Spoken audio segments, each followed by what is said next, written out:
Imagine a world where you can be anyone, go anywhere, do anything.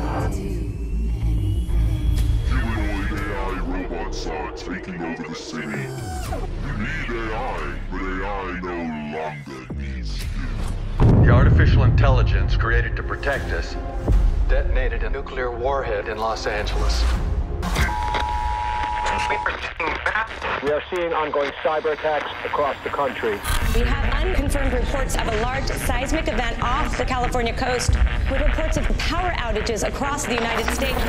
19 states have seceded. The United States Army ramps up activity. The White House issued warnings to the Western forces as well as the Florida Alliance. The future president assures the uprising will be dealt with swiftly.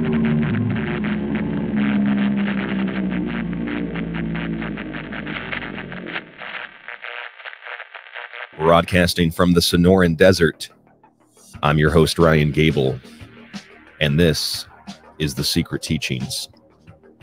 If you'd like to contact the show tonight, you can email rdgable@yahoo.com.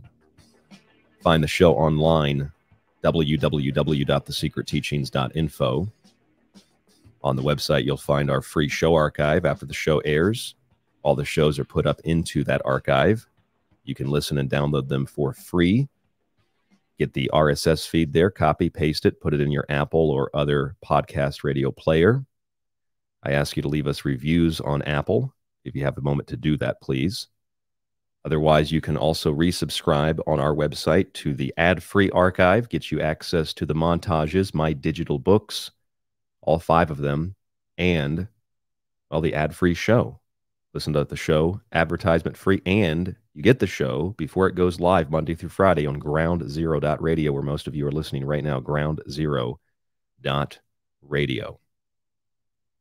Tonight's show is something that I normally don't do. It is a 2-part show. Part 1 last night. Didn't think about doing a part 2. And then the more I thought about it after last night's show, I think the subject matter needs a part 2. Perhaps a part 3 and part 4, honestly, but at least a part 2. One other thing about tonight's show, real quick before we get started, is that there will be a video of tonight's show, and I will let you know where you can find that. It will be posted to our Facebook page. We have a guest on tonight, Ryder Lee, who will be speaking with us about the subject matter. Last night, if you don't know what the subject matter was, it was called UFO Revolution of the Mind. And UFO Revolution is a TMZ Presents UFO Revolution documentary on Tubi. It's an in-depth look at whistleblowers and evidence that the U.S. government supposedly has in its possession about UFOs or UAPs. And last night I said, without disparaging the documentary, it's important to note that for people that have never studied UFOs, what you're seeing is obviously something very new and very convincing. And if you don't have the context to what you're seeing, you can be convinced that what you're seeing is alien, when even in the documentary, without much context, clearly it's not all about aliens. It's a lot of speculation and a lot of implication.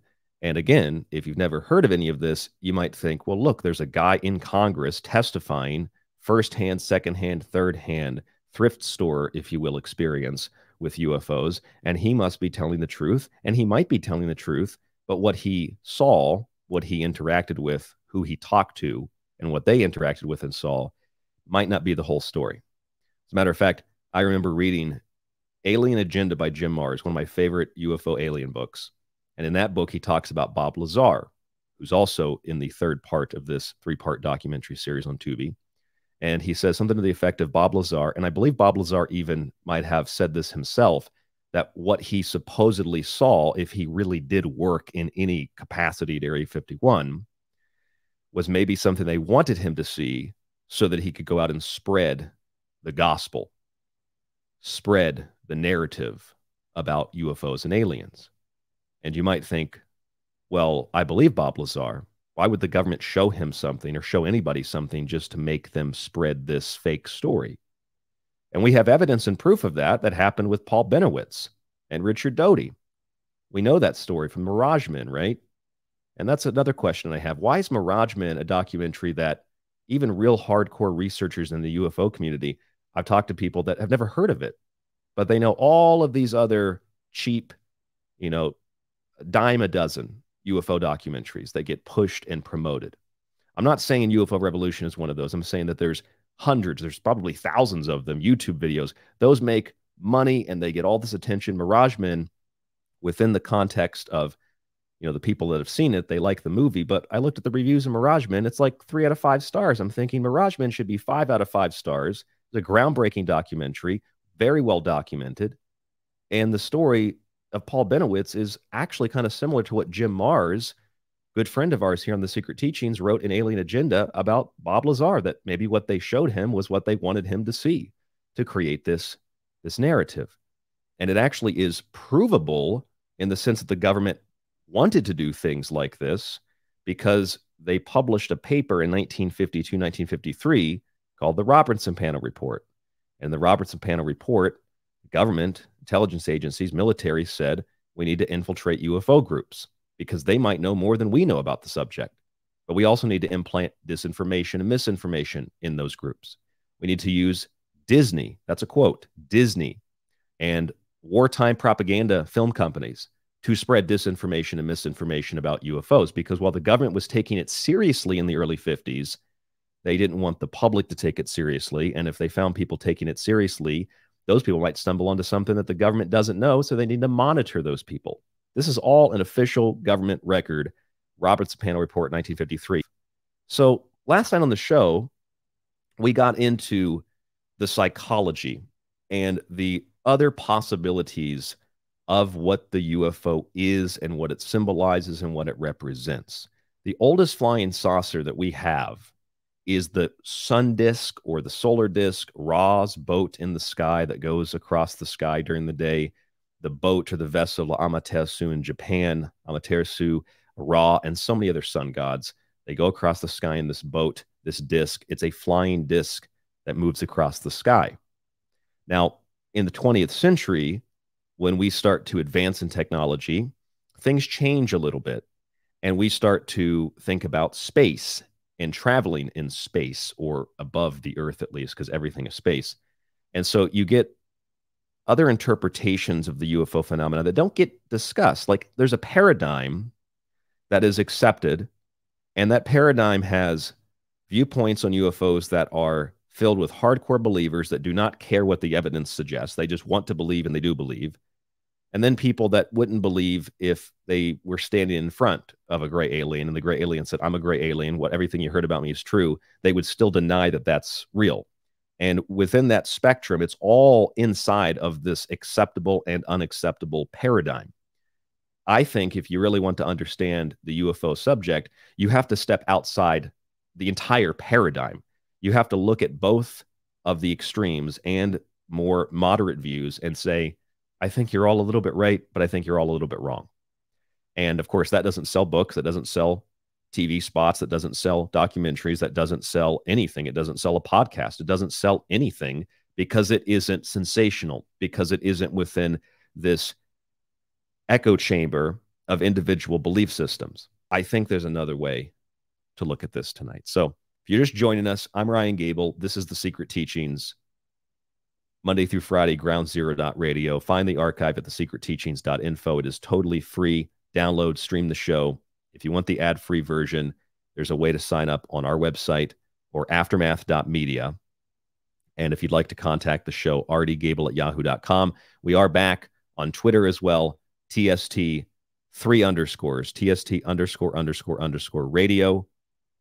And you can also find us on Facebook at facebook.com/The Secret Teachings. The links are, of course, on our website. So I'm going to take a deep breath. I'm going to invite our guest on tonight, Ryder Lee, more so a co-host with me, because I think Ryder has a very objective viewpoint on this subject, one of the few people that I trust to talk about UFOs. We did an episode of Ground Zero together when Clyde was out, and we called that Alien Egregore, and we talked a little bit about the manifestation of these things in the public conscience. And so Ryder is joining me right now to talk also about the new UFO documentary. Ryder Lee, I know I talked quite a bit. I would like your opinions and your views and your thoughts. Go ahead, my friend. How's it going, Ryan? Thanks so much for having me on the Secret Teachings. It's an honor and a privilege to be on here with you again. And it's interesting. You did an amazing job talking about all of the things. You encapsulated it perfectly. Now, one thing that I wanted to mention really quickly before we get into the Tubi TMZ documentary that just came out, this 3-part episode docu-series, is that I'm doing a show next week on Thursday, and I'm going to be doing a series on the legends of ufology. And the first person that I'm going to be covering is Kenneth Arnold. And through my research of Kenneth Arnold, he never said that it was a flying saucer. You can't even find a quote of him saying that it was a flying saucer. Now you have people saying that he said that it was a flying saucer, but what he actually said was that it moved like a saucer moves across the water. Never called it a flying saucer. He said that it was winged and bat-shaped or boomerang-shaped or looked like a pie pan. Never said it was a flying saucer. And then the media took that and then picked up the entire flying saucer thing. Now, this is a very little well-known thing that I don't even think people even know what to make of this. It actually perplexes me. And this comes from a book written by Chris Albeck titled Saucers. And I've had him on my show a couple of times.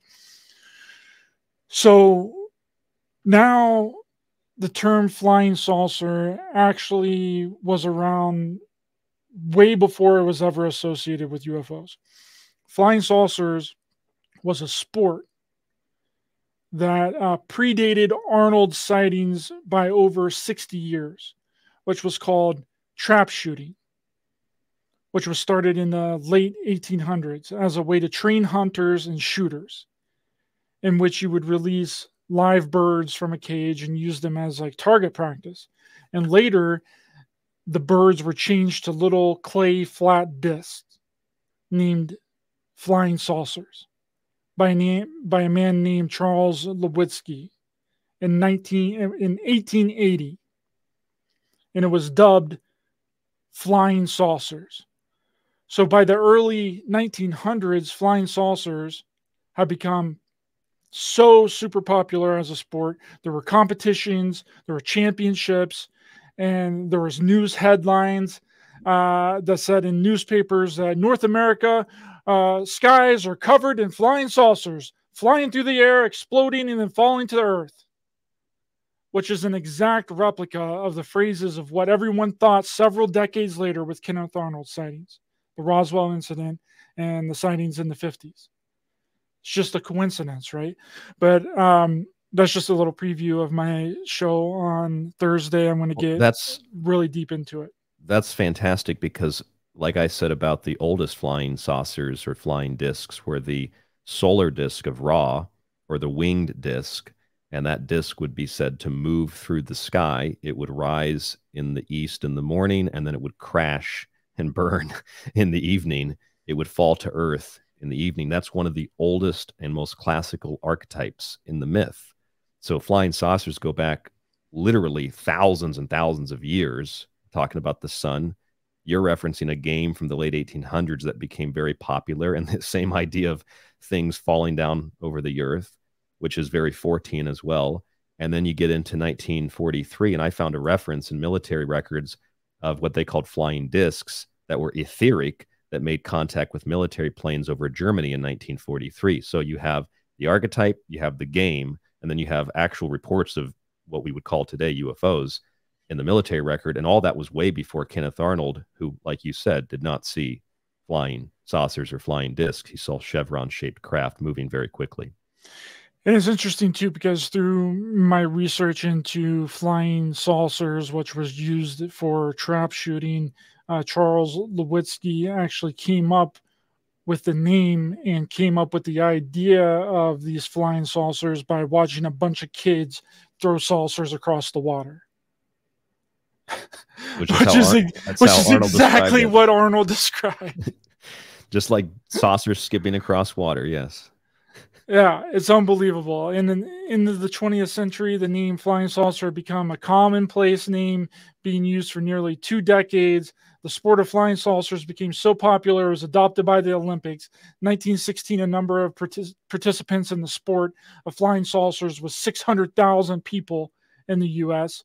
All knew the term flying saucer and called these little clay pigeons flying saucers. The military even adopted it to train their soldiers in target practice in the beginning of World War II. So that gets into the collective unconscious. And then when you get into the 1940s and that becomes and then actually you get into the early 50s too, and the military is basically taking what Edward Bernays wrote about in the late 20s, and then Netflix was actually founded by one of his relatives. You see that they say we need to take control of this narrative. We need to push one idea, but we're still going to investigate this because there's still some kind of phenomenon here. We'll infiltrate UFO groups. We'll use Disney to spread dis and misinformation. I think Mirageman documentary is 100% right. That's the founding document of the UFO lot that will, in terms of a record, founding document in terms of how the government chose to address, cover up, and distort the issue of ufology. And then all those UFO movies in the early 50s come out, all the classics, and we get the same exact thing today with Netflix, and that's all Netflix pumps out. It's a bunch of alien occult stuff like that all the time. That's all they produce and pump out: occult stuff, symbolic stuff, UFOs, aliens. So does Hulu. Hulu was promoted with aliens with Alec Baldwin. Remember that? So yep. This is much more than just, do you believe in aliens? Do you believe in UFOs? We have to look at this from a completely different paradigm, like I said. Yes, and looking at this this trap shooting phenomenon, if people are interested in this, check out Chris Albeck's book on Amazon, Saucers. He's created an amazing layout and documentation and research into all this stuff. But also I'm doing a show on it on Thursday of next week if people are interested. And I'm just going to cover everybody since Kenneth Arnold. I'm just going to go down the list and do a deep dive into these people and their claims and what they were actually saying, and trying to differentiate between what they said and what they didn't say, and where really these thoughts and ideas came from, just like I did with the UFO cults. So tonight, let's look at the TMZ Presents UFO Revolution documentary. For those of you just joining us, this is a part 2 of the Secret Teachings. Last night we did UFO Revolution of the Mind. Tonight we are doing, and it's a little bit comical, tonight I've called this show the UFO Monopoly Empire Strikes Back, because one of the UFOs in the documentary that was on Tubi, you can watch it for free, it's been out a couple days. It looks like a drone that Vader sends down to Hoth to find the resistance in Star Wars. And that doesn't mean that I'm making fun of the documentary. It just means that it kind of looks like that. So it brings the psychology back into question. Did George Lucas know something? Or was this a chicken, the egg comes for the chicken comes for the egg? Is this just something collective that we project? Is this just me seeing things? I mean, it was originally kind of a joke I was talking to you about, Ryder.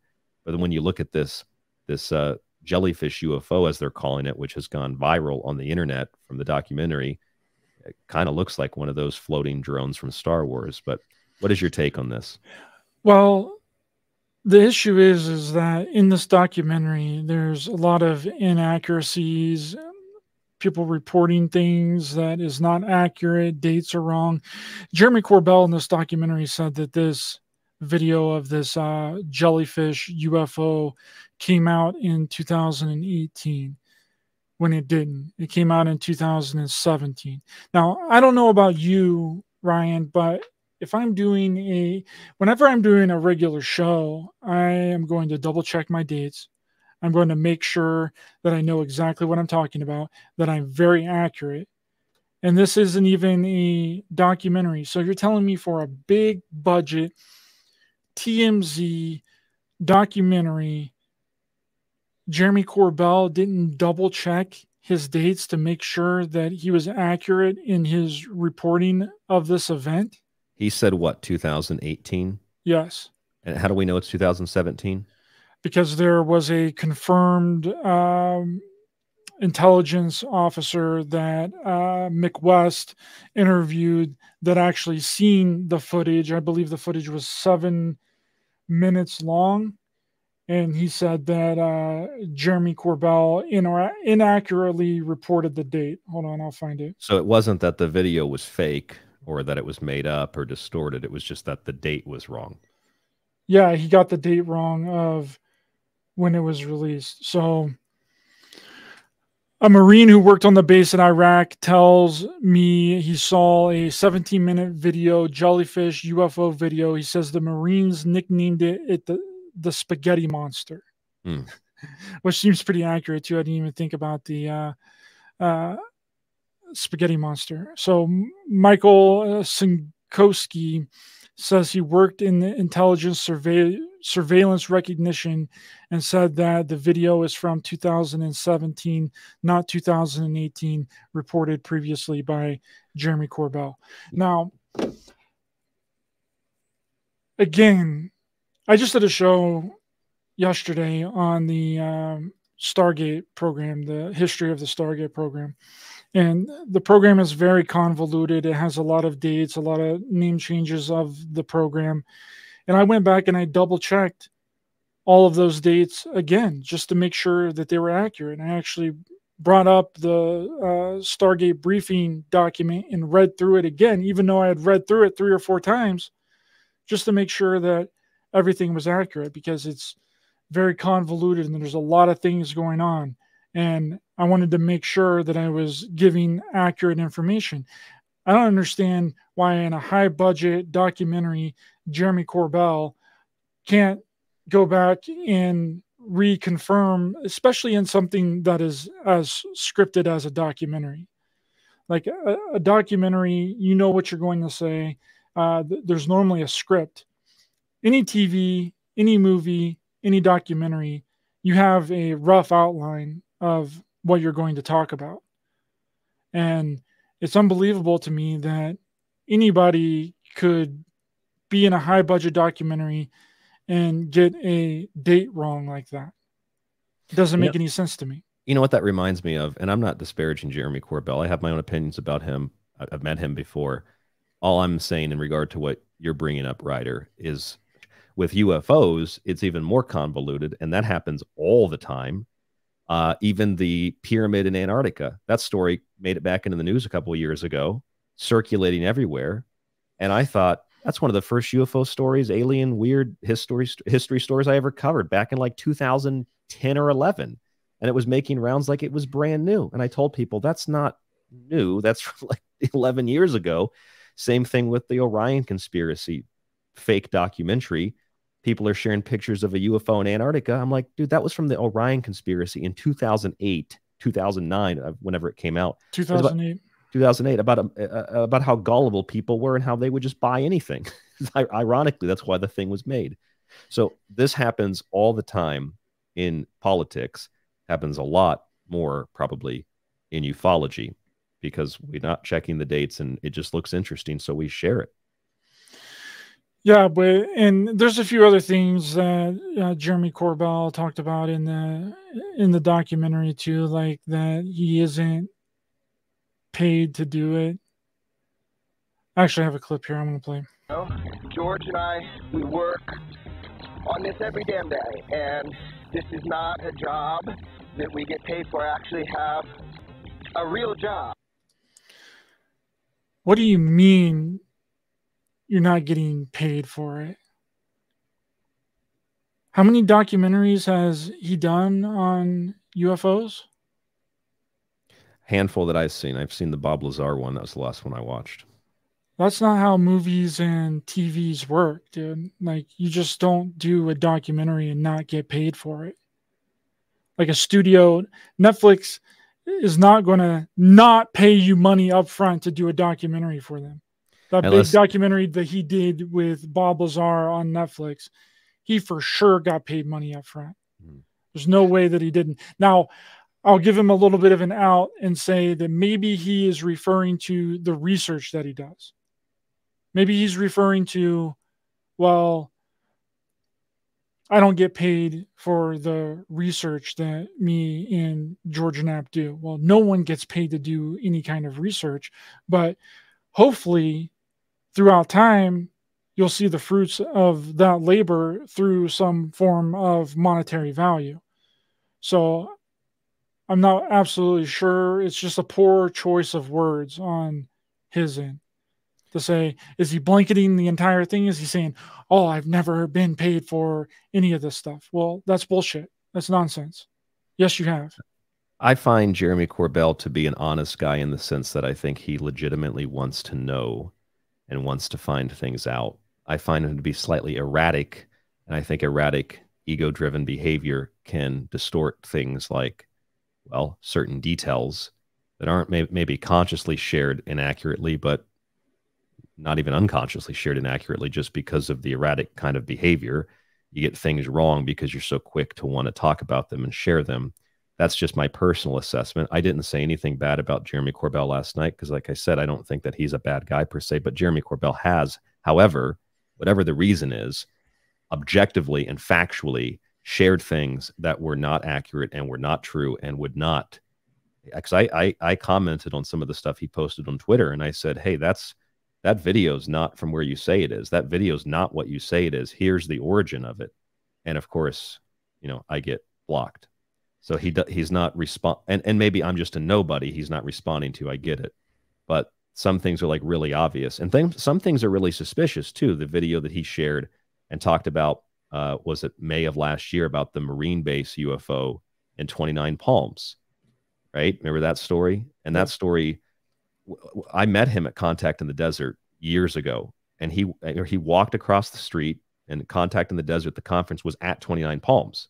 He walks across the street and gets up on stage, and unless he was joking, he says, he's like, this is great having the conference right here because I live just across the street. So basically he got this great UFO video from a Marine base in his backyard. And that reminded me of in 2014, when I was on Dark Matter with Jimmy Church. He makes these deals with Coast to Coast, kind of behind Dark Matter and Art Bell's back. And then suddenly it's Huffington Post and all these other places, Jimmy Church, Malibu UFO base. And he lived in California. And it's like, so he found a UFO base in his backyard. Jeremy Corbell found this great UFO footage in his backyard at a military base. It's just too close to the individual. It actually reminds me of Piltdown Man, where researchers found the missing link of all human evolution just right outside of a college outside of London. And then it turned out to be a fraud. Yeah, and that video of the UFO in California is military flares. It's provable to be military. In that case, yes, without question. Absolutely, 100% military flares. And then there's another one too. See, it's like, what has he released that has been accurate? There hasn't really been anything that's been accurate that he's released when it comes to UFOs. It's exactly like the triangle craft that he released also in 2022. And that turned out to be the aperture of the camera, because whenever the lens closes up, it creates a triangle within the camera, and then wherever you move the camera, the things that are out of focus creates a triangle. And a Navy intelligence officer at the UFO congressional hearing came out and said that exact same thing. I actually have the clip here too. I want to play it. The triangular appearance is a result of light passing through the night vision goggles and then being recorded by an SLR camera. It is simply that light source resolves itself through the night vision goggles onto the SLR camera as a triangle.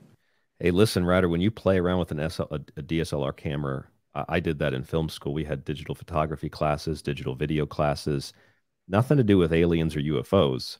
But when you would play around with it and take pictures and play with the lens and have different lenses and all this, I wasn't well versed on camera stuff. I was more of an audio guy. But when you played around with the lenses and stuff, you just took random pictures. You go back through 1,000 pictures you took. I guarantee you I could just take my cell phone and start taking pictures and go back and look at what I took, let alone one of those complex cameras, and I could find all kinds of UFOs. I could find orbs, I could find triangles, I could find, you know, rods or cylindrical craft, when it's really just like dust or light. And that doesn't mean that every UFO can be described in that way, but some things are like really, really obvious, like the flares that Jeremy Corbell shared. That's why I got actually blocked, because I said, here's the original video, and what you shared was partially edited and out of context. And if you can't admit that you're wrong about something like that, how can you trust anything else the individual says? That's my problem. That's the whole crux of this entire phenomenon. And that's another problem that I had with this documentary, is that there's a section, I think in episode 2, where the whole group is talking about why all of the UFO videos and UFO photos are blurred. Yes. Yes. Let's talk about that. That's very important. And as a filmmaker, because when Jeremy Corbell pops up on screen, underneath his name says filmmaker. So as a filmmaker... This is in the Tubi documentary for yes, the reference. Okay. In the Tubi documentary, UFO Revolution, 3-part series. Just came out. Pops up underneath his name, it says filmmaker. And as a filmmaker, you should know why everything is blurred. The only reason that you would blur photos or blur videos is to add something, superimpose something into the video to try and hide it better.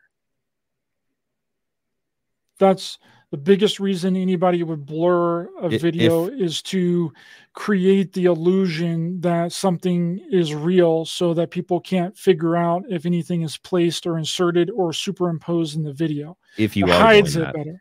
If you are doing that, if you are superimposing or adding or... But it's just interesting that none of them brought that up at all. They're like, oh, well, something to do with it's just the phenomenon itself that turns 2023 video cell phone footage into early 2000s flip phone footage.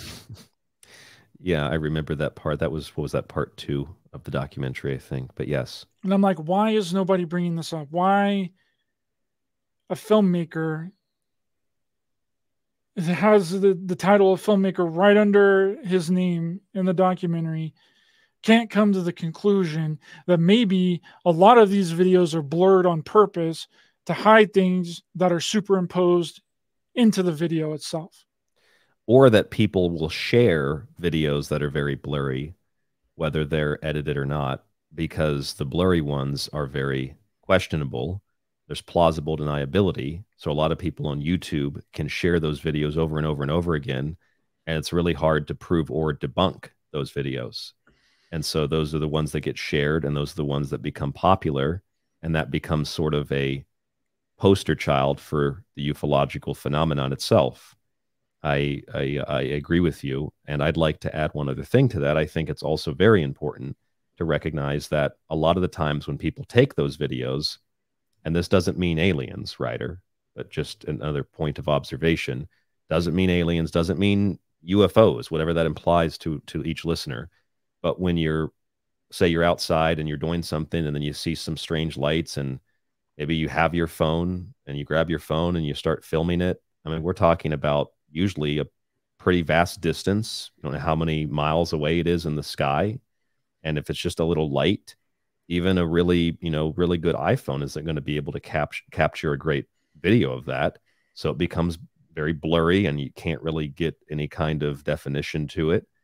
Or in other cases, people are filming something else and they see something weird and they turn the camera and they're not prepared for it. So things are blurry and shaky. Or there's also the fact that most of these objects, when they really want to, they move fast.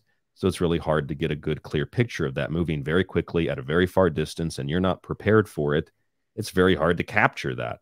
And even that could just be a satellite, for that matter. It doesn't, I'm not talking about aliens. It could just be a satellite, and you think, oh, it's a UFO. It's an alien ship, and you start filming it and you get this grainy, blurry footage. And it's like, to someone on YouTube, that looks like, oh, it's a UFO, it's an alien.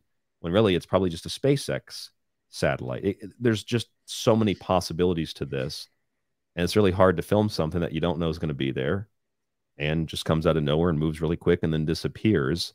So that's just another angle to what you're saying. That was certainly was not addressed. That probably should have been addressed.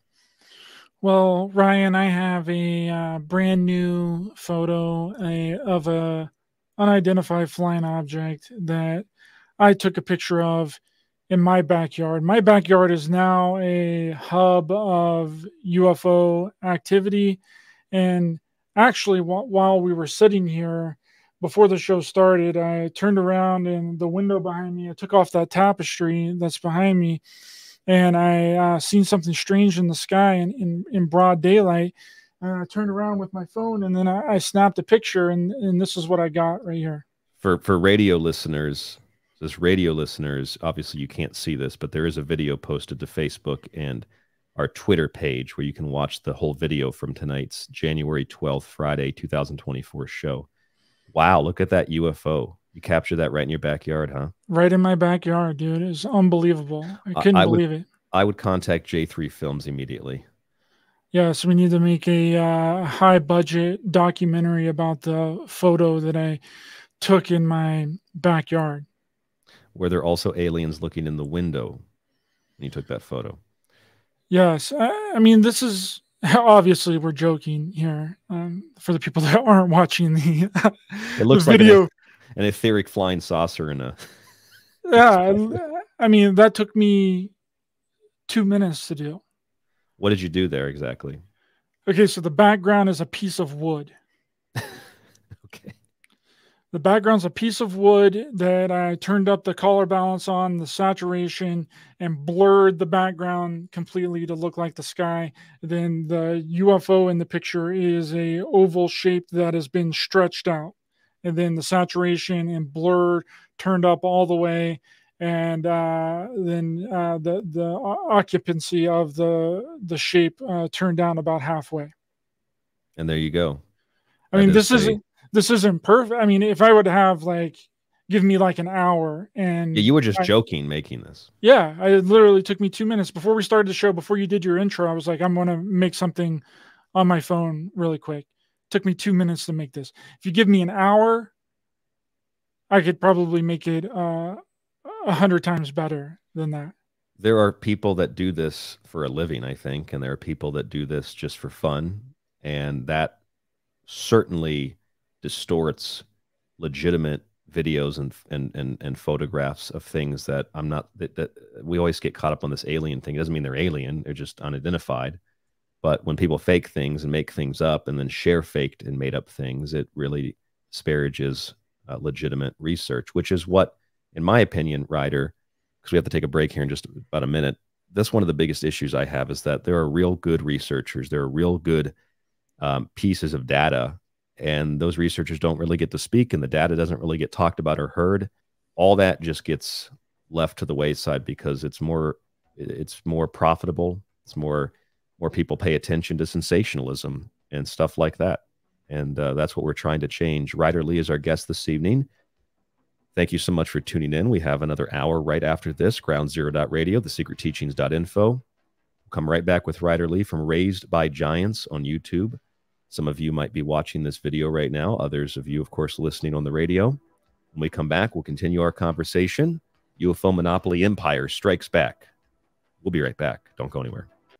Tonight is a part 2 episode of The Secret Teachings, Friday, January 12th, 2024. Last night, UFO Revolution of the Mind, playing on the title of the new Tubi documentary, TMZ Presents UFO Revolution. Ryder Lee is my guest this evening from Raised by Giants. There will also be a video feed of tonight's show, not during the live broadcast, but it will be posted on our new Twitter. We're back on Twitter, TST___radio, and of course, Facebook.com/The Secret Teachings. Others of you later might be listening on Ryder Lee's YouTube channel. You can find our website as I gave it to you. So, Ryder, talking about this documentary, we'll go further than what we did in the first hour. We've looked at the blurry videos. We've looked at the Jellyfish UFO. We've looked at some of the stuff that Jeremy Corbell, and I'm sincerely not trying to disparage the guy, but He shared a lot of stuff that turns out to be fake. I've asked him directly to walk back some of the things that he shared that are fake, and he refused or just chose not to do that. And there are some other things about this documentary that I think we should probably discuss. I think some very simple things I briefly mentioned last night. One of the simplest is that just because somebody goes and speaks before Congress doesn't mean that what's being said is one, true. It doesn't mean that what's being said is within context, especially when you cut up hours and hours of testimony into small little sound bites. And it doesn't mean that even if the guy, David Grush, is telling the truth and actually did see or talk to the people who saw something and didn't know what it was, that doesn't mean that all the associated content is also true. And a lot of that associated content in the documentary are just people's opinions of the possibilities of aliens and what those aliens might be and what those aliens are. So I know you have some thoughts on that, and I would like to discuss this with you to start the hour. Really quickly, though, I have a correction to make about the Marine that saw the footage of the Jellyfish UFO that said that it was 2017 and not 2018. Yes. I said that Mick West interviewed him. It was not Mick West. It was actually retweeted by another gentleman, Stephen Greenstreet. But the person that interviewed this Marine, his name is Brian Entin. E-N-T-I-N. Brian Entin. And I just wanted to make that correction there, because people are afraid to make corrections about like what they say. It's like almost forbidden. Like they don't want to do it because they think that it's going to like somehow make them look like a fool, but it actually increases your credibility by doing that. I completely agree. By going back and saying, hey, I got this wrong. Wasn't this? It was something else. You know, like that's what a proper researcher and someone that's trying to talk about the subject does, but nobody does it. No one goes back and says and reevaluates the things that they said before, because they think somehow it's going to hurt their reputation or ruin their credibility, when it actually does the opposite. It actually gives you more credibility. It makes you seem like an actual good researcher. But to your question about Dave Grush, so I watched the entire congressional hearing, the entire 4-hour. It was more than a few snippets. Yeah. And what they did in this documentary is they literally cut out almost every single time that Dave Grush says that he can't talk about this in the public, that you got to get into a skiff with him or he can talk about it behind closed doors. He was like, it was like yes answers. Like a congressman or a congresswoman could be asking a question, and then it cuts to him just saying yes. Like that's it. And then that's supposed to be taken as true. It's unbelievable. And I did a show with Walter Bosley, and we actually cut down the congressional hearing to the best parts of like 30 minutes. And I edited it all down and we went over it. And the thing that you need to know about Dave Grush is, one, he says in the congressional testimony, which is a huge contradiction according to what he's saying now, he said it that he does not have any personal firsthand knowledge. That's right. Yes. That's the big red flag for me too. Go ahead. No personal firsthand knowledge of any of the stuff that he's talking about. It's all from people that he's talked to, people that he's interviewed over a period of time, secondhand stories. But now, Ryan, now he's saying that he has firsthand knowledge. And that was in the documentary, that clip of the hearing, correct? Yes. So he saw it firsthand. Yes. And he's doing these News Nation articles where he's like, finally, after the congressional hearing is over, I can finally talk about my firsthand knowledge. Well, you just said under oath in front of Congress that you don't have any firsthand knowledge. So did you lie? You lied to Congress and said that you didn't have any firsthand knowledge of this stuff? That it's all from documents and all the things that you've uncovered and secondhand stories from people that you've interviewed? You know what? As a matter of fact, on that note, I did a whole show called UFO Thrift Shopping, or UFO Thrift, UFO Thrift Shopping. I had Jeremy Scott on, and I talked exactly about that because David Grush had said that he was getting all this stuff second, third hand, and I was joking. I said he's got it like 45th hand, 46th hand. It's like all these different accounts of he said, she said, he said, or I think I even played that clip from SpongeBob where SpongeBob was like, once I knew this guy who knew this guy who knew this guy who knew this guy who knew this guy who knew this guy who knew this guy who knew this other guy. And I did that show back in, I don't even remember the date of it. I have to look it up here, but that I remember that vividly because that's what he said. It was back in June 7th, 2023, UFO Thrift Shopping. I'll actually upload that in the free archive as a best of. That's can you actually be a whistleblower? Sorry, Ryan, I don't mean to interrupt, but can you be a whistleblower without having any firsthand knowledge? I don't know. That's a really great question. I don't know how the laws work. I mean, I suppose you could if you had some record of information that even if you didn't see it or experience it firsthand, you had some record of it. But when you go back on what you had originally said, I don't have firsthand knowledge in those original interviews, and then go to Congress and be like, yeah, I saw it firsthand. I experienced it firsthand. I mean, it's first of all, you're perjuring yourself to Congress. But second of all, the whole ufological community, I think, has forgotten that. And that's a big piece of the puzzle. Go ahead. Yeah, you don't have any firsthand knowledge, and then now you have a bunch of firsthand knowledge. Like, it doesn't make any sense. Like, you're lying that you have firsthand knowledge, or you're lying that you don't have firsthand knowledge. Either way it goes, you're not shaping up very good there. No.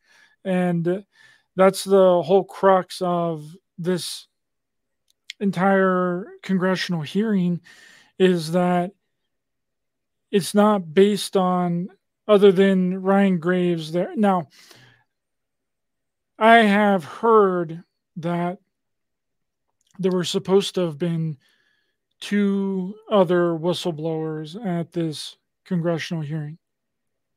Now, there's not any proof. Who did not show up? There's not any proof of this. This is just what I've heard, right? It's just speculation. So there's not any evidence that there was 2 other whistleblowers that were supposed to be there. I'm just talking about it in conjecture with you, right?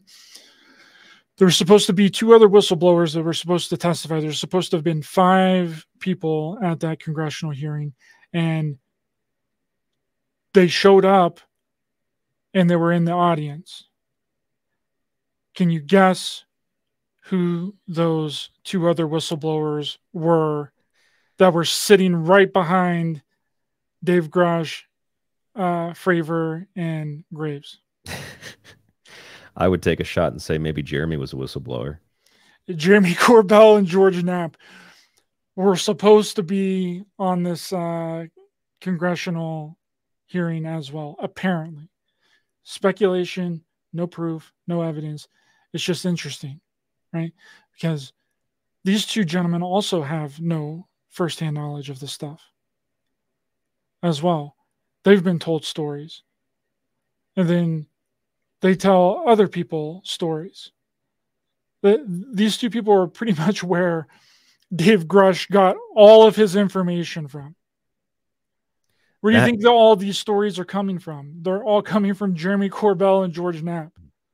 And that's what I said earlier in the first segment tonight, Ryder. You and I talked about this off air yesterday. Jim Marrs wrote this in his book, Alien Agenda, too, that the idea that Bob Lazar, if he did work in any capacity in government, was actually shown things and then sent to, quote, the Robertson Panel report, spread the gospel of UFOs and aliens, in the same way that Paul Benowitz was showing what Richard Doty and the military wanted him to see. So if the government is willing to deceive the average person who has no connection to the military, just average everyday folks who they're supposed to work for, if you will, theoretically, why would the military stop with deceiving the public by infiltrating movies and documentaries and high schools and using Disney and all this stuff, using amateur astronomers and UFO groups? Why wouldn't they also find people in the military, whether or not they have a history of mental illness or they're just average, everyday military folks and show them things that they can then go report to the world as, you know, proof and evidence that there are aliens, and that helps to spread the disinformation that the government wants to be spread, regardless of what the reason is for it. They admittedly do that to citizens. Why would they not do that to military personnel as well, whether that's Bob Lazar, David Grush, or anybody else? Does that make sense? Makes 100% sense. And there's been so much proof and evidence of people researching into Bob Lazar and showing that he never worked at Area 51. He never worked at S4. There's no documentation of him being... they scrubbed it. Having any... going to any of the colleges that he said that he went to. He's not in the college yearbook. He's not a part of any of this. Now, I do like your proposal that maybe he was, because he was pretty much a rocket scientist. He put jet engine rockets on a car or a truck or something, and maybe that caught the attention of the people that were trying to figure out this technology. And then they brought him in for a day randomly and was like, hey, look at this stuff. What do you think that it is? It's not out of the realm of possibility that they would do that. And then he goes on about how he worked there for however long he says that he worked there. But I still think that it is maybe a possibility that he was shown some of the stuff and then he just exaggerated it and then told the story over and over again. And then it became truth for him. It's part of the new modern myth.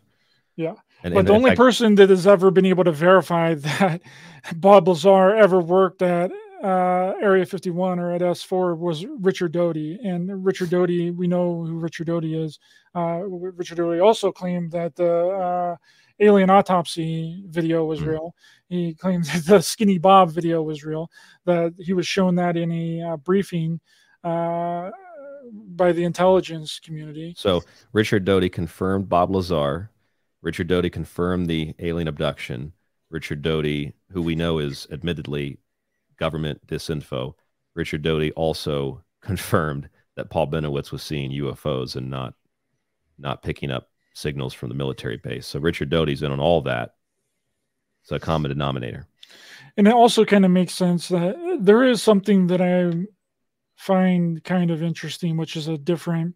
and I don't want to take it too far off track from this documentary, but no, it's okay. Go ahead. I think we have enough time to cover everything that we need to cover. But there is an interesting aspect of Bob Lazar's story that I think really gets looked over a lot. And I'm going to be doing a show on this soon next week. That's going to be titled The Events of 1947.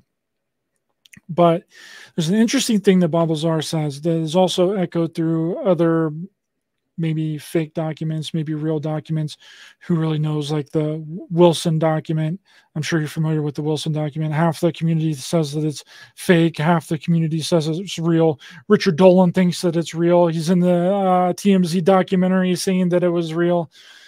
Just like Majestic 12. Just like Majestic 12. So one of those documents was confirmed came from Richard Doty's computer tracked by his IP address. And another one came from Stephen Greer's IP address that it came from as well. I'm not sure which one. Don't quote me. But the thing that strikes me interesting about Bob Lazar's whole entire testimony is that he said that one of the craft that he saw, he was under the impression that it was dug up, that it was found in a archaeological dig. The craft. The craft. And then when you look at the Wilson document, it doesn't say anything about that. The Wilson document says, oh, well, we think that this craft can fly, which doesn't mean that it can fly. They've never seen it fly. It's not operational. And then that gets into, well, this whole theory and this idea of what is a crash retrieval? What is a crash retrieval? What does that actually mean? Is the whole name and the whole term crash retrieval a misnomer? Well, crash retrieval could be crashed and downed Soviet planes. It could be crashed and downed foreign adversary satellites. Crash retrieval of what? Anything could crash. A satellite could crash. An experimental plane could crash. A commercial airliner could crash. Yeah. So what is the definition of a crash retrieval, right?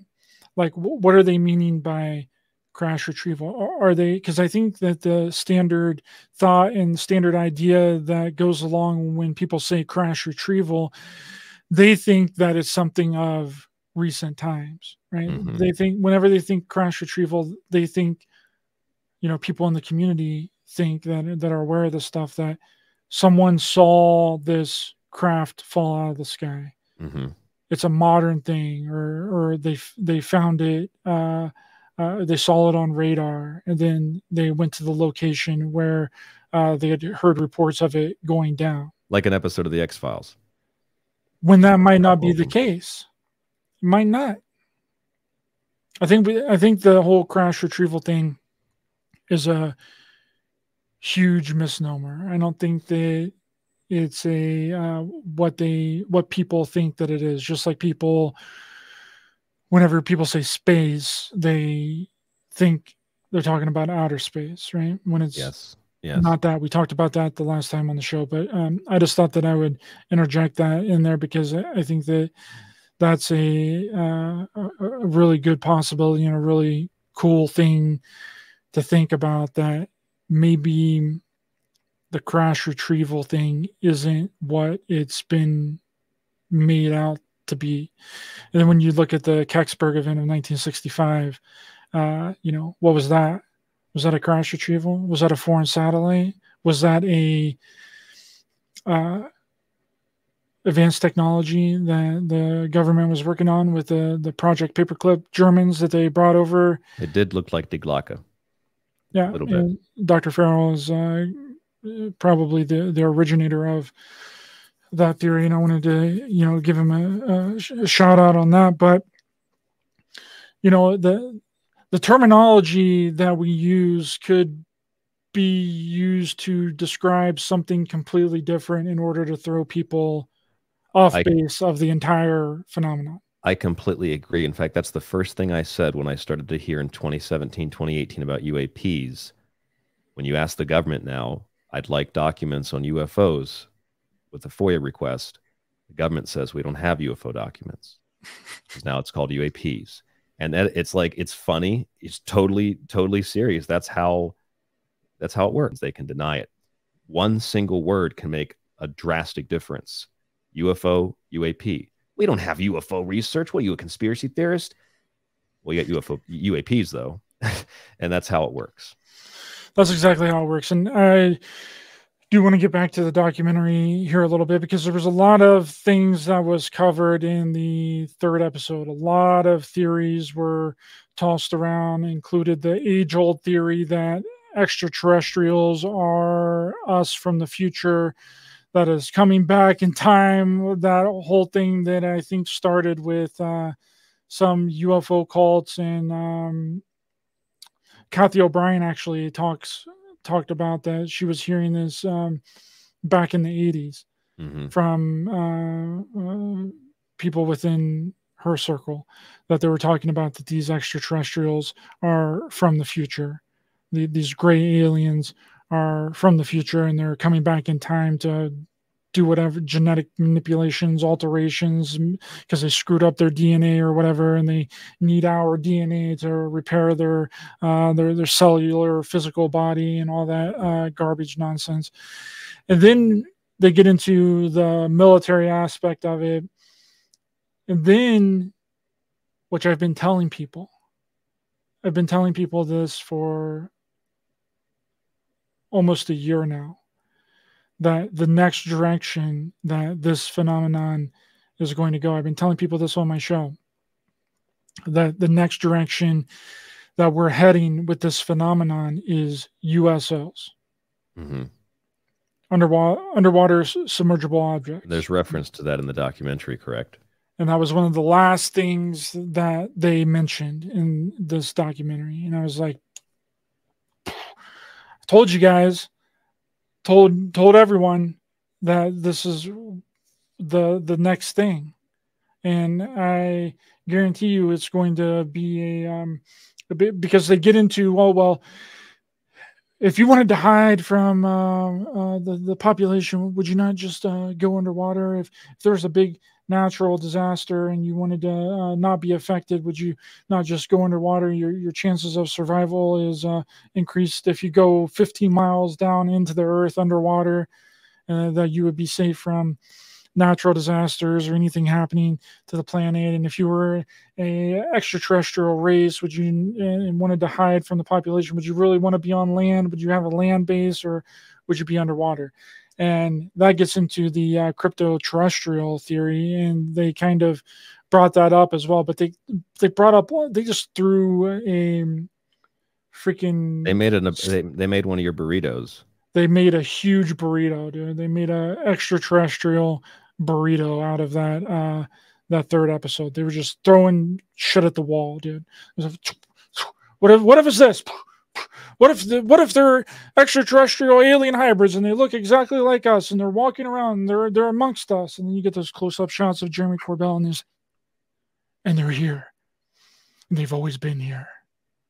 You know, and it gets people thinking in that direction. And they just threw a bunch of stuff at the wall, dude. And I'm just like, holy crap, this just completely went off the rails. Well, what went off the rails so hard? I agree with you toward the end, especially. It wasn't awful, but at the end, it kind of went off the rails.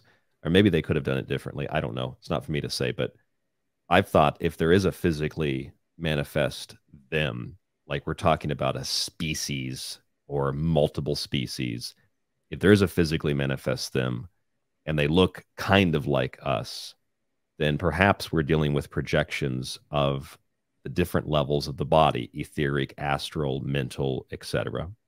And that's why they're often described as being very human-like, because they're always described in the stories and abductions as coming from other places, whatever that other place is, and they're concerned with pollution, they're concerned with military activity, they're concerned with nuclear weapons. Well, these are giant things that humans are also very, very concerned with. So we have things or beings that look like us. They seem to, in some capacity, mirror our advances in technology, because UFOs used to be shields and pillars and boats, and now they're spaceships. Right around the time we decide we're going to have space advancements and we're going to go to the moon and all this during the Cold War, big tension over nuclear weapons, and we still have that today. We're seeing things that look like us and things that seem to be concerned with the same things we're concerned with. I think they're psychic projections of the different levels of the human body, and we're projecting our unconscious, subconscious, and conscious fears of the end of the world, nuclear weapons, pollution, etc., onto these beings. I'm not saying that describes and explains the whole thing, but I think it's a much more reasonable, rational, logical, and universally, I think, could be accepted theory of what this is that we're dealing with, as opposed to just being like they're aliens and they look like us and they just repeat the same thing over and over and over and over and over again. How many times are we going to hear these same stories over and over and over again? It doesn't lead us anywhere, but the people that keep saying that stuff make a lot of money, a lot of UFO cash, a lot of UFO monopoly men. And I'm personally sick and tired of it. Well, we also get in the documentary Dave Grush trying to explain the Congress quantum theory. Mm-hmm. And it's laughable. He's like, oh, well, you know how a 3D body casts a 2D shadow? Well, the extra dimensional non-biologic beings can teleport and project their body into 2D space-time, and that's what we're seeing. With crystals and emeralds and all kinds of gems. And yeah, you just stick the quartz crystal into your rectum, and then you supercharge. It just attracts the aliens. Dude. You go alien super sane. They're like, yo, like if he can insert that large crystal into his rectum, then he can definitely take our probe, dude. He's already he's ready, dude. He's ready. And you know that the shamans that used to go, or I mean still do, but probably nothing like the old world tens of thousands of years ago, shamans would be implanted with stones and crystals as well. That was the alien implant tens of thousands, like 30,000 years before alien implants were a thing. Bend over and cough, dude. We got to get that alien implant out, dog. A lot of times they put them in the, this is interesting, they put them in the head sometimes, kind of like where that third eye is, where the Hindus wear the bindi, and the Japanese traditionally refer to themselves by pointing right here. It's a very common theme around the world. So the aliens put the stone right there in the third eye. I mean, this is all inner space stuff. Inner space stuff. It's not happening out there. I mean, maybe it is, but I think it's happening. It's happening in here.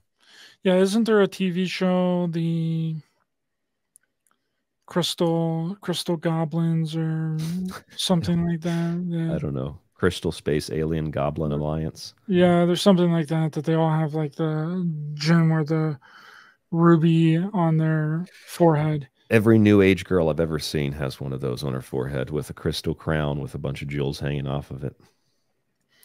And another thing, dude, these people that are remote viewing, okay, you please describe this, because I was just about to bring this up. I want to know about the remote viewing of the Miami Mall aliens and other aliens, because this is riveting and groundbreaking, and this is not a joke. This is real. Yeah, people have been doing this. People are claiming that they have remote viewed the mall alien, the 8 foot to 10 foot creatures that was spotted at the Miami Mall. Who and you don't have to give a name, but I'm quite sure one of the people was Lily Nova selling this nonsense garbage. And that's the whole thing of this. Like, that's not how remote viewing works. Nope. If you know the target that you're remote viewing, it is invalid. That's why all remote viewers that have been trained in remote viewing know that you have to do it blind. That's the whole purpose of the coordinate. The coordinate isn't real. The coordinate is actually a fake coordinate. But if you know what you're remote viewing, then your subconscious mind can implant things into your head. Memory can be inserted. That's why SRI did all of these studies, and that's why Ingo Swann came up with the version of remote viewing that's called blind remote viewing. Sometimes the person that is even giving the coordinate to the remote viewer doesn't even know the target. That's right. Yes. You can't know the target of what you're remote viewing. It makes the entire thing invalid. Dude, these people, because I had a friend call me, my friend Mike D, who's been co-hosting with me for years. He hasn't been on the show for probably a year and a half. But he called me up and he's like, I saw this person online and they were saying that they contacted the Miami Mall aliens and they were told they were part of the Galactic Federation. And then I told you that, and you said, oh yeah, and you sent me the Lily Nova video, who I've asked dozens and dozens of times on Facebook to provide me evidence or proof, or when she shares something, I'm like, in all sincerity, Lily, that is a cloud. That's not an alien spaceship. That is a cloud. You must have watched Nope. You know, and it's just like, it's so ridiculous. But she acts and others act like they just pick up their cell phone and they're like, I'm going to find out. I'm going to dial right now, 1-800, information. And they say, yes, who would you like to connect with? I'd like to talk to the mall aliens, please. And then they just holding one moment, please. And then they connect to the mall. We're the mall aliens. This is Lily Nova. I want to know what you were doing at that mall down there. And they, well, we're part of the Galactic Federation, ma'am. It's just so effing ridiculous. You don't just, nobody can even prove it. It's not even like they're like prove that there's even anything but a blurry picture of what someone said. This is what you're looking at, a Geiger alien. And then Lily Nova can just call the aliens on the phone. I am so sick of it, dude. I want to just like pull my hair out. Yeah, and then the whole thing falls apart when you realize, like what I was mentioning, that that's not the way the remote viewing works. Like, no, you can't just pick a target yourself and then remote view it and expect to actually know what's going on there. You know what I told her? That's not the way that it works. I told her I contacted the mall aliens, and they said that she was lying. That's the way you combat it. Who did you talk to? Did you talk to the Brotherhood of Light, the 33 Galactic Federation of Confederated Planets, the Great White Brotherhood of Mount Shasta? It was the Great White Brotherhood of Ashtar Galactic Command, actually, and they confirmed that they were not at the mall. Those were imposters at the mall. They were actually at Area 51 while these aliens were running around the mall. So. Oh, wow. That must have been the breakaway group of the Dark Galactic Federation. You got it. Yeah, they have bases all over the Earth and the ocean, and one under the White House. And yeah. Wow, that's incredible. The Galactic Federation of Ashtar Command normally has good information. So you contacted the right people. Well, the White Brotherhood of the Galactic Federation of Ashtar Command is a little different. Sorry, I'm not familiar with them. It's a new one I just made up. So, in all seriousness, though, you're totally right. That's not how remote viewing works. And even if it were kind of how remote viewing works, the ludicrous nature of claiming that, oh, I just contacted the hashtag Miami Mall aliens and I talked to them. Who believes that? I guess a lot of people somehow, because Lily Nova has a fake eyeball on her head, so she can talk to the aliens. It's these people are getting thousands of views. Like their YouTube channels are like blowing up. They're selling this stuff like it's sourdough bread. And that means the algorithm allows it. So that goes back to what I was saying and what you were saying. We were talking about how the public has openly been used by the military and intelligence community to spread disinfo. The military does this to their same people, probably David Grush, possibly Bob Lazar. Not that he was necessarily in the military in the same capacity, but also they would do this with algorithms. And allowing the algorithms or allowing people's things like Lily Nova and remote viewers and all these people, channelers, to have their stuff promoted and have people asking questions to be censored and dialed back. So you have algorithms, social media. Then you have another thing. You have, and I learned this in film school. I told you this on the phone the other day. It wasn't a class on this, but we had a film class. We were studying in the class actually the works of Christopher Nolan.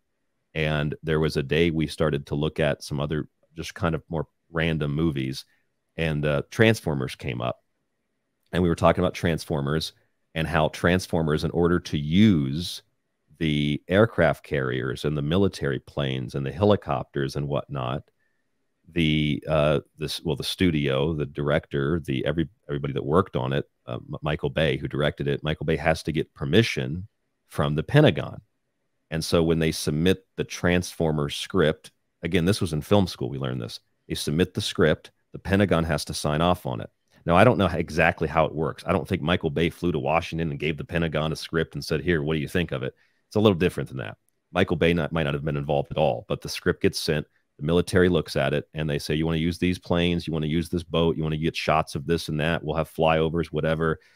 It's all partly military propaganda, but the military gets to decide, maybe we can add something to this script. We're going to add these lines in this dialogue, or we're going to add this background scene or whatever, or we're going to take something out that we don't like.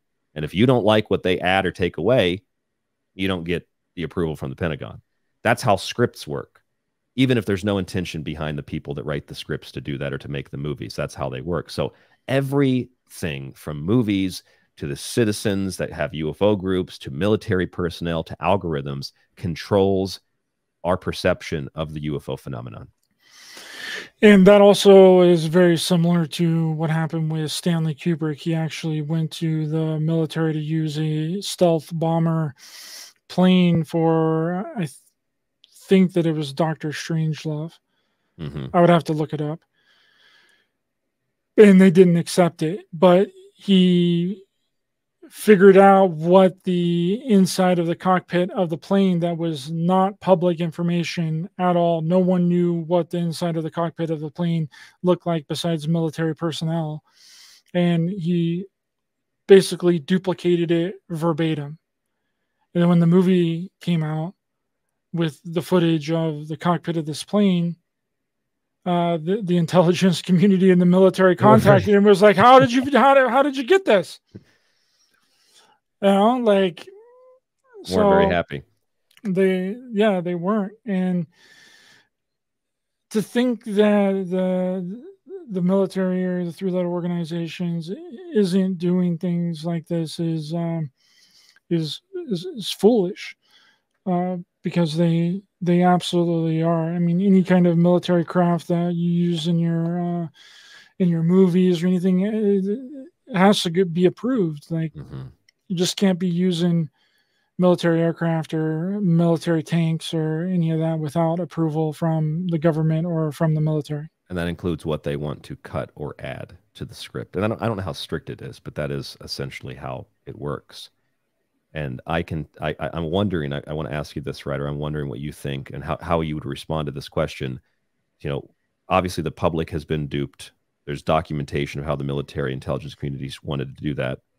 There's been fake documents produced. The military has shown personnel in the military fake things. The algorithms promote people that are fake remote viewers and all that. Movie scripts are edited and altered so that you want approval of this particular craft or you want this shot. Well, you have to allow the military to adjust what your script says. So you factor all that in. Why would the military, and I don't think it's a large group of people, it's just kind of a policy, why would certain agencies, going back to the early 50s, why would they be so invested in convincing the public that this phenomenon is maybe more of something other than what it actually is? Because there's something there that the military and government has acknowledged for a very long time. We don't need recent hearings to tell us that we've known since the 50s, even before that, with Foo Fighters and ghost rockets and things like that. So what do you think is the reason behind all this highly sophisticated and very intentional dis and misinformation, from documents to military personnel to movie scripts to algorithms? What's behind all this? Well, I think that it got completely out of hand, and there isn't shutting a lid on it, because if you were to shut a lid on it, then that would just infuriate people more and make more outlandish claims and more conspiracy theories and more conjecture and hyperbole. And I think that what happened was with the Mirage Men documentary that you were mentioning earlier, with the Air Force military special agents going in and convincing Paul Benowitz of what he was seeing was actually extraterrestrials, and all of that information getting spread. The NSA breaking into Paul Benowitz's house, making him and replacing his computer with a different computer, making him believe that he's in contact with aliens, and all the things that the aliens said to him are some of the very things that are still regurgitated to this very day. And I think that it got so out of hand, Ryan, that they couldn't keep going on with that UFOs aren't real, that extraterrestrials aren't real, because it created this this wave of people that were going to believe it regardless of what you said.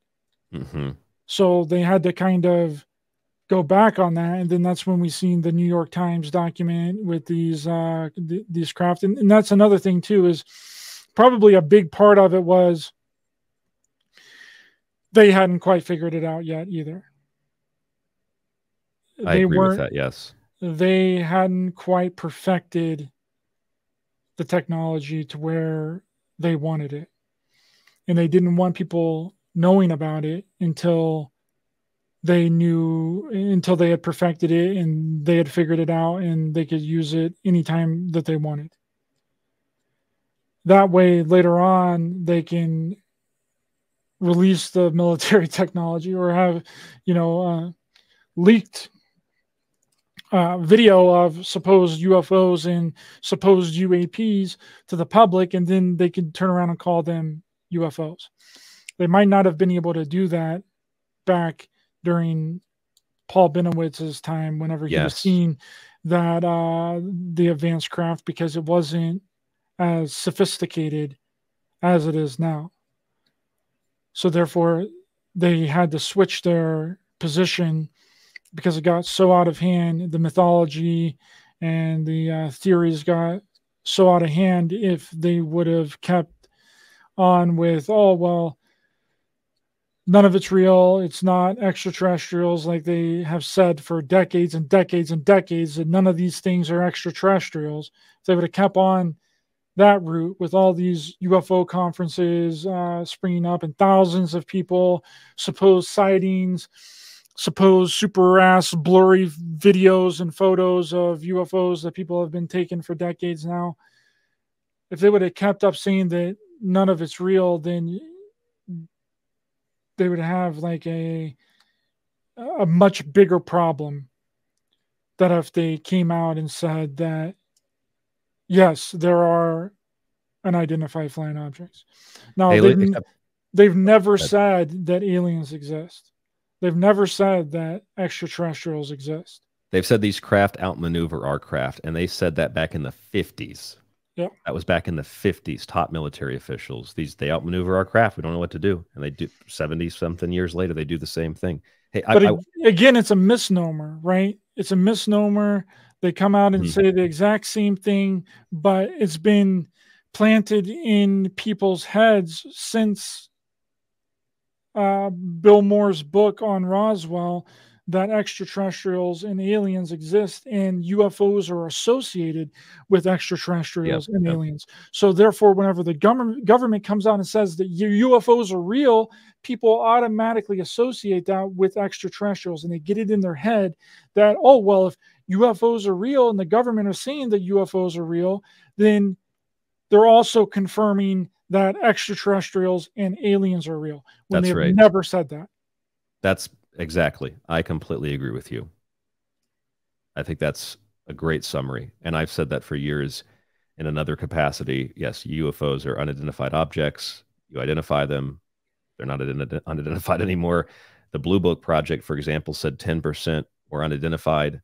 Just because they're unidentified doesn't mean they're aliens, in the same way that with this UAP report, the preliminary assessment a couple of years ago that came out, they said they might fall into one of these 5 or so categories. And I read this on the show last night. We looked at X number of cases, which easily can be cherry-picked. We couldn't identify a majority of them, but just because you can't identify something doesn't mean that it's aliens. That would be like saying, you know, you see a bug scurrying across your floor. You can't identify what it is. It must be an alien bug, you know? But if you get someone who knows what spiders are, maybe I don't know, someone who's an expert in that, or someone who just knows their insects, they're like, no, that's a daddy long legs, that's a black widow, or that's a whatever. It's not an alien. Yeah, absolutely. That's, oh my God, that's so ridiculous. I get so worked up about this, man. I just want to like pull my hair out, or I don't know, I want to smash something. I just get like really, I'm like the Alex Jones of the UFOs. I just want to smash something, you know.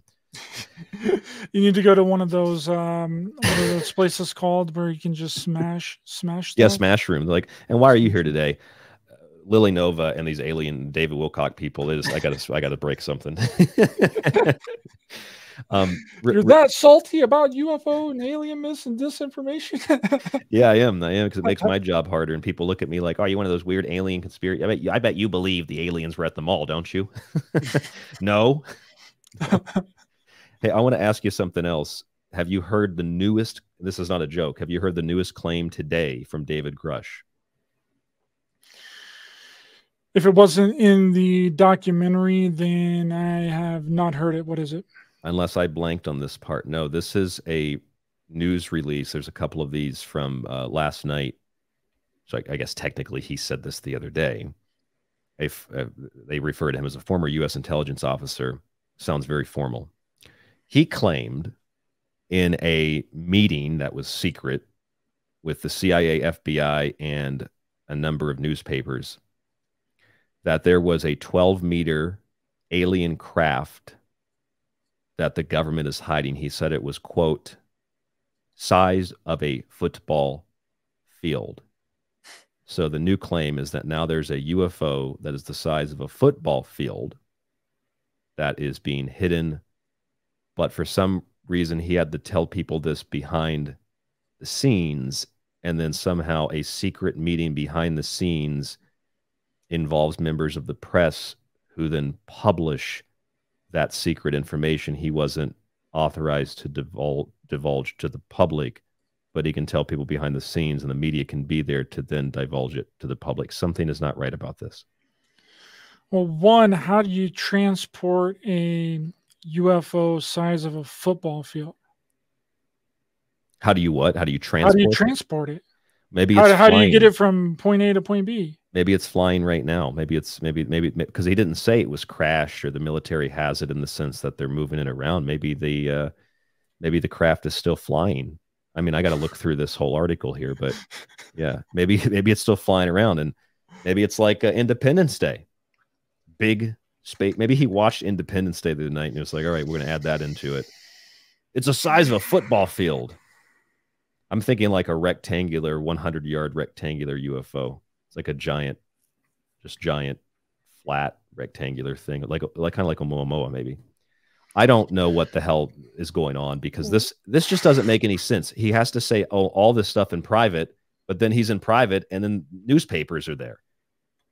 But it's top secret that he doesn't have authorization to tell Congress otherwise or tell the people. But then the newspapers get the secret access and they can tell the people because they're all in on it. It's all a big scam to drive clicks and clout and cash and dis and misinform the public. But that doesn't mean aliens aren't real. Totally separate things. So spaceship size of a football field. Yes, sir. What other craft do we have in the military that would even resemble the size of a football field? I don't know. I don't know either. I don't think there is one besides like naval ships. Now, one of the original sources of this, of course, is a newspaper you can't trust. You want to take a guess who the newspaper was? It's one of those ones that you definitely wouldn't trust to tell you the time. This was the Metro out of the UK. So, it's probably fake. I mean, they report real things, but you don't know who to trust. You have fake newspapers, tabloids, newspapers that are pushed by the military and pushed by the government to promote certain things, to censor certain things. They're just not a fourth branch of government. They just are one of the branches or they are part of each one of the branches of government. They do exactly what they're told, most of these newspapers. I don't know who to trust, and I don't think it's very easy to figure out what in all of this is real or not. And I think that's probably the best way to look at it, just to observe all this stuff without wanting to believe in it. Because the more you want to believe in this or the more you want to disbelieve it, the more you're going to get taken for a ride by somebody somewhere who's profiting off of this energetically or financially or both. A former U.S. intelligence officer has claimed that the government is hiding an unidentified flying object, UFO, the size of a football field. Dave Grush made the claim at a top secret presentation attended by officials from the CIA, FBI, UK-based Metro said. Mr. Grush said that the event that the 12-meter alien craft. Tardlik-like? I don't know what that means. The Metro report said around 60 people were present at the event in New York Penthouse, which was hosted by cryptocurrency advisor John D. Agostino and lawyer John J. Altortolini. Wow. That's incredible, dude. Wow. They need to wheel that size of a football field UFO out in front of Congress so everybody can see it. Yeah, that's what I'm waiting on. That's what I want to happen. That's what I think is going to happen next. The next congressional hearing, we need to see a UFO craft. They need to present us the UFO craft in physical form. Right now, I'm telling you, this is what's going to happen. The Super Bowl's coming up in about 2.5 weeks, 3 weeks. During the Super Bowl halftime show, when the Illuminati and the reptiles are performing, the whole field is going to levitate and they're going to reveal themselves. That's my prediction. They take off their mask and turn it into a whole thing. Yeah, I mean, they're definitely going to do something surrounding UFOs at the Super Bowl halftime show for sure. For sure, they're going to do some kind of UFOs and there'll be like drones coming down and it'll probably be like a light or something. And UFO alien confirmed. Last year's Super Bowl halftime show was nuts, dude. Nuts with Rihanna. Wild. But I don't really want to get into that. We only have a few more minutes left. But I do want to show the footage of this Jellyfish UFO really quickly before we wrap up. Bring it on. Let's do it. Bring it on. Let's see this jellyfish. There it is. So this is if you're watching video, if you're listening to audio, unfortunately you can't see it, but you can see the video on Raised by Giants on YouTube. This is the footage that was in the documentary on Tubi from Jeremy Corbell that is supposedly taken in Iraq. Infrared, right? Yes. Well, I think FLIR. I think it's FLIR, and it wasn't seen with a naked eye. And Jeremy Corbell says it was taken in 2018, but the Navy intelligence, the Marine officer says that it was taken in 2017. It looks very rigid, almost like it's superimposed over the background. I'm not saying that's what it is. It just looks that rigid, but go ahead. It does look very superimposed. And why isn't the target of this really on the object most of the time? And they say it couldn't lock on, is what they had said in the documentary. It couldn't lock on or something, or the system failed, something to that effect. But they were able to get the Tic Tac UFO and the Nimitz craft. This is a different species, dude. It's a different species. It's a different line of ship. It's a freaking Jellyfish UFO, which is another very interesting aspect, because I was reading what I was mentioning about Kenneth Arnold in the beginning of the show. I was reading Chris Allbeck's book, Saucers, and he talks about how Kenneth Arnold, a couple of years later, started referring to these UFOs that he was spotting as jellyfish. Can you believe that, Ryan? Back in the 50s, the first person to see a UFO and report on it, Kenneth Arnold, started referring to the UFOs as jellyfish, and that they were trans medium and they could change shape. And he would refer to the Book of Enoch and like all this Bible prophecy stuff. Unbelievable. But some people have claimed that this is a balloon during an Iraqi holiday. I got the picture of this side by side with the balloon. Looks almost dang identical. It actually does. It does look very, very similar. Yes. What is that called? What kind of balloon? I'm not sure. I would have to. It was a balloon that's let off during a holiday that they celebrate in Iraq. You know what this also reminds me of is, the story of Frederick of Prussia and the hiding of the potatoes behind the wall to get the peasants to eat them because they thought, oh, they're behind the wall. The king wants them, so we want them. I kind of think of sometimes how the military might do the same thing, where they put fake videos or things that are very easily distorted and made up. Look at what you can do with a camera and your window and a block of wood. The military can do this stuff and put it behind, put it behind a wall, if you will, and hide it. And then people come along and get the declassified information. And what they're actually getting is something the military put there intentionally to mislead and disinform and misinform the public. Go ahead. I agree. And interesting that you bring up Prussia. Prussia was Germany before Germany was Germany, right? I believe so. I don't know the history of that too much, but I believe so. Pretty sure Germany was called Prussia before it was changed to Germany. And then the last thing that I want to bring up is the third. In the third episode, we get another UFO, but it's not a video this time. We've only got a few minutes, so let's do it quick, please. This one is only a still image, and it's called the Chandelier UFO. And Jeremy Corbell calls this intelligence officer on the phone, where you can't have the name of the person. His voice is put through some sort of distortion machine, so you can't make out really what his voice actually sounds like. And they show this picture of this supposed chandelier UFO, and Jeremy Corbell mentions that the video has never been released, but he's somehow able to show the screenshot but not show the actual footage. Not show the video, exactly. And he said that he had seen some other videos that he can't confirm or deny that he saw them, but he did see them, but he didn't, but he did. And you can't see them, but he can see them.